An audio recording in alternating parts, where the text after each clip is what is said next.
안녕하세요, 레비꾸미입니다. 오늘은 제가 랑종이라는 영화에 대해서 말씀드리려고 합니다. 랑종은 나홍진 감독이 제작을 맡아서 개봉하게 된 영화고요. 태국 영화고 태국 감독에 의해서 만들어진 영화라고 할 수 있습니다. 먼저 감독을 말씀을 드리면 반종 피산자나쿤이라는 감독이에요.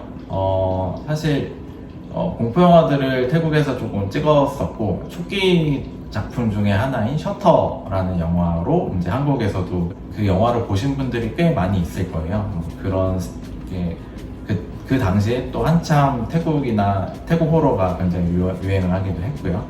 그래서 셔터라는 영화로 이제 이름을 알리고, 그 이후에 이제 한국에서 개봉하는 걸로는 꽤 오랜만에 개봉을 하는 걸로 알려져 있습니다.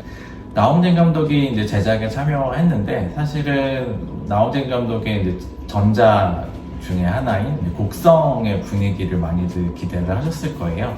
그래서 홍보나 이런 것들을 보면 이제 여러 가지 그런 곡성의 분위기도 느껴지기도 하고요. 그래서 많은 분들이 굉장히 기대를 많이 하셨을 텐데, 무섭다는 그런 광고나 이런 홍보 문구가 굉장히 많았잖아요. 그런데 제가 보기에는 생각보다는 그렇게 막 아주 무섭거나 곡성 같은 이상한 공포? 그런 느낌이 이제 좀 덜했던 것 같아요. 그래서 사실은 이게 나홍진 감독이 제작을 한 거지 연출을 한 건 아니잖아요. 그렇기 때문에 더 그런 것도 있고요. 일단은 영화 안에서 님이라는 무당이 나옵니다. 랑종 자체도 무당이라는 뜻을 가지고 있다고 해요, 태국어로. 그래서 이제 무당에 대한 이야기가 펼쳐질 거라는 거는 이제 다들 예상을 하시는 거고, 이제 일단 이 영화의 이제 타입 자체가 페이크 다큐 형식을 띠고 있어요. 그래서 님의 그런 모습을 보여주고, 그리고 님이나 이제 주변 인물들의 인터뷰를 간간히 섞어서 보여주고 있습니다. 님이 이제 따르는 신은 반야신이라는 신이고요. 이게 뭐 실제로 존재하는 신은 아니라고 해요. 그래서 그냥 영화적으로 이제 만들어낸 거라고 할 수 있고요. 어쨌든 그 님이라는 인물은 이제 신내림을 받은 인물이라고 할 수 있는데, 반야신이 이제 자신의 몸속에 들어와서 이제 그 대리인의 역할을 수행하는 무당이라고 할 수 있습니다. 집안 대대로 이제 그 무당을 이어가야 하는 그런 특성이 있는 집안에서 자랐고, 그리고 님의 언니가 사실은 그런 신내림의 증상을 보였지만, 사실 언니는 그 신내림을 피하기 위해서 굉장히 애를 썼던 걸로 보여지고요. 님 같은 경우에는 이제 님 역시는 조금 거부를 하다가 결국에는 그거를 받아들이고 무당으로서의 삶을 이제 살게 됩니다. 근데 영화 속에서 이제 언니의 남편이 죽어서 그 장례식장에 가서 조카인 밍이라는 인물을 만나게 되는데, 밍이 조금 이상한 행동들을 하기 시작합니다.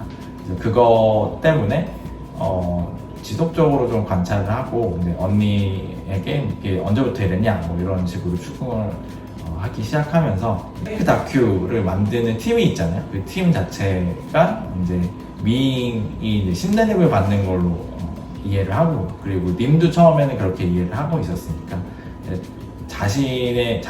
님 자체는 자식이 없기 때문에 그 무당을 대물림할 수는 없잖아요. 그래서 조카가 그거를 물려받는다고 다들 생각을 하죠. 그래서 그 밍을 이제 관찰하는 이야기로 이제 다큐의 그런 목적 자체가 조금 바뀌게 됩니다.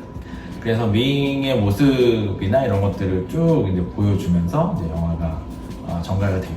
그래서 영화 초반에는 이제 님이 이제 반야신을 모시는 모습이나 뭐 님의 과거 이야기, 뭐 이런 행동들이나 이런 것들을 쭉 보여주면서, 중반 그 장례식장 이후부터는 밍의 행동이나 그리고 그것 때문에 이제 벌어지는 다양한 일들, 뭐 이런 것들을 보여주면서 이제 조금씩 그 후반부의 그런 굉장히 무서운 장면들이 이어지는데, 그 후반부를 위해서 앞에 이제 초반하고 중반에는 차곡차곡 이야기를 쌓아가서 공포를 뒤쪽에 거의 다 공포스러운 장면들을 넣어서 이제 그런 공포나 이런 부분들은 뒤쪽에 다 몰려있다고 생각을 해주시면 될 것 같습니다. 사실 이 영화는 뭐 샤머니즘적인 내용들도 많이 들어가 있지만 에미니즘이라는 개념으로도 이제 이야기를 할 수 있을 것 같아요. 뭐 에미니즘은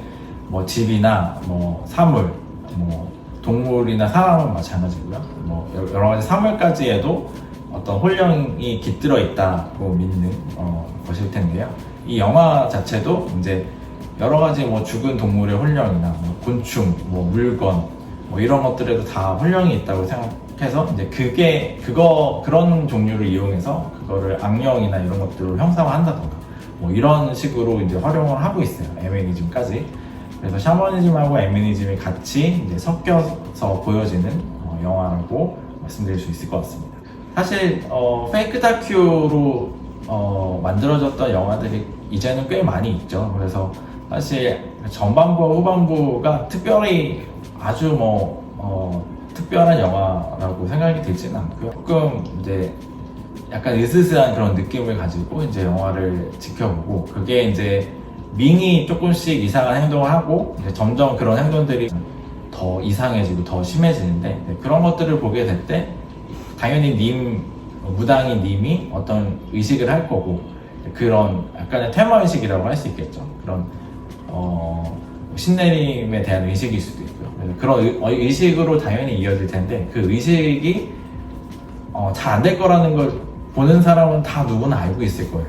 그래서 후반부는 사실 그 의식이 굉장히 그 영화의 하이라이트로 다뤄지거든요. 그리고 그 직전엔 밍이 굉장히 이상한 행동을 매일매일 이상한 행동을 합니다. 그거를 카메라로 찍어서 푸티지 카메라 형식으로 제시를 하는데, 그게 이제 후반부에는 계속 반복이 됩니다. 뭐 며칠 전부터 계속 하루에 밍이 이상한 행동들을 이제 보여주게 되는데, 사실 굉장히 이상하고 기이해요. 그리고 그걸 보고 굉장히 무서워하시는 분들도 당연히 있을 거고요. 이미지 자체가 굉장히 어떻게 보면은 혐오스럽기도 하거든요. 근데 문제는 그게 이제 반복이 되면서 그 공포 자체가 굉장히 무뎌진다는 거예요. 그러니까 이미 다 예상하고 있는 이미지들이 화면을 채우고 있거든요. 그리고 뭔가에 빙의된 그 밍의 행동 자체도 사실은 다 예측 가능한 부분이고, 그러다 보니까 이제 화면이 어둡고 굉장히 잔인한 장면들이 나옴에도 불구하고 그런 으스스한 공포나 우리가 곡성을 봤을 때 느끼던 그런 이게 진짜 이상하고 괴이하다 뭐 이런 느낌이 들지는 않습니다. 그래서 너무 직접적으로 이런 공포스러운 이미지들을 반복해서 나열하고 너무 직접적으로 이제 나열하기 때문에 이제 그래서 오히려 더 광고나 이런 거에서 듣던 거에 비해서는 굉장히 덜 무섭고 그런 공포 효과 자체도 조금 비효율적으로 사용이 된 걸로 나타납니다. 그게 하이라이트의 의식 장면에서도 동일한데요. 거기서도 굉장히 직접적이고 잔인한 그런 장면들을 이제 연달아 계속 보여주고 있어요. 그러다 보니까 후반부에는 거의 이제 관객들이 거의 마음을 의지할 만한 대상도 없고요. 그리고 그러다 보니까 이제 영화를 보는데 조금 지치기도 하고, 그리고 약간 짜증도 조금 저는 났습니다. 네, 영화 전반에서 이제 다뤄지고 있는 주제 중에 하나가 어떤 신이나 특수한 존재에 대한 신뢰나 믿음일 거예요. 이 믿음이 유지되느냐가 굉장히 중요할 텐데, 사실 곡성에서 어떻게 보면 이어지는 내용이라고 할 수 있죠. 곡성에서도 어떤 존재를 믿느냐 안 믿느냐가 굉장히 중요한 소재로 다뤄졌었거든요. 이 영화에도 마찬가지로 이제 그런 불가사의한 그런 일들을 믿느냐 안 믿느냐가 굉장히 중요하게 다뤄집니다. 근데 그게 이제 영화 초중반 이후를 지나면 주제가 굉장히 희미해지고 단순히 그냥 공포 이미지에 나열하는데 굉장히 집중을 해요. 그래서 뭐 믿음이나 이런 것들은 사실 후반부에서는 거의 중요하지 않고, 근데 영화의 맨 마지막에 무언가 그런 메시지를 던지려고 해요. 그 믿음에 대한 메시지, 그리고 그 믿음이 흔들릴 때 흔들렸다는 그런 메시지를 전달하고자 하거든요. 근데 사실 영화를 다 보고 나도 그게 흔들리던지 아니면 믿음이 있던지가 그 영화의 결과나 그리고 그 의식 자체의 결과를 이제 바꾸기에는 어렵다는 거죠. 그러다 보니까 그게 그냥 아주 옅게만, 약하게만 다뤄졌지, 그게 중점적인 그런 테마로 이어지지는 못합니다. 그래서 앞에서도 말씀드렸던 것처럼, 여러 가지 주제의식을 담으려고 했던 부분도 있고요. 이 영화가 사실은 런닝타임이 2시간 반 정도 되는데, 어쨌든 그런 내용들을 잘 담으려고 했던 것 같아요. 근데 생각보다는 그런 주제에 대한 부분들도 잘 담기지 못했고요. 그리고 후반에 반복되는 그런 공포의 이미지들도 효과적으로 사용되지 않았기 때문에 많은 분들이 이제 실망을 하셨던 것 같아요. 저도 마찬가지로 굉장히 많이 실망을 한 영화고요. 한국 영화 중에 이제 한국 푸티지 영화 중에서 곤지암이라는 영화가 있었죠. 공포 영화인데 그 분위기도 나요. 어쨌든 비슷한 분위기, 그리고 거기 기이한 존재들도 굉장히 비슷하게 나타나기도 하고요. 그런데 어떤 게 더 무섭냐라고 하면 저는 곤지암이 조금 더 무서웠던 것 같고요. 이 랑종 자체는 생각보다는 굉장히 덜 무서웠습니다. 어쨌든 그 영화의 전반적인 분위기 자체는 나쁘지는 않습니다. 샤머니즘 같은 무당이 직접 등장을 하기 때문에 기이한 존재에 대해서 직접적으로 초반에 드러나지 않거든요. 그래서 초중반까지는 굉장히 흥미롭게 보실 수 있을 거예요. 약간은 루즈하게 느껴지실 수도 있는데요. 어쨌든 그 초중반은 저는 오히려 후반부보다는 조금 더 나았던 것 같습니다.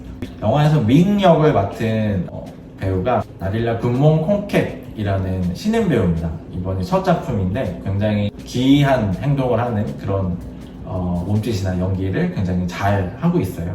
이 배우가 연기한 그런 몸짓이나 그런 행동 같은 것들은 이제 곡성이나 부산행에 참여한 박재인 안무가에게 어떤 연기 지도나 이런 것들을 좀 받았다고 해요. 그래서 그런 몸짓이나 이런 것들도 굉장히 무섭게 나오긴 하거든요. 그래서 그런 배우의 연기 자체는 굉장히 좋았습니다. 그리고 무당으로 나왔던 림인 경우에도 사실 크게 유명한 배우는 아니라고 하고요. 그래서 연극이나 이런 것들을 많이 했던 배우라서 연기도 굉장히 자연스럽고 진짜 다큐에 인터뷰하는 사람처럼 이제 나오게 됩니다.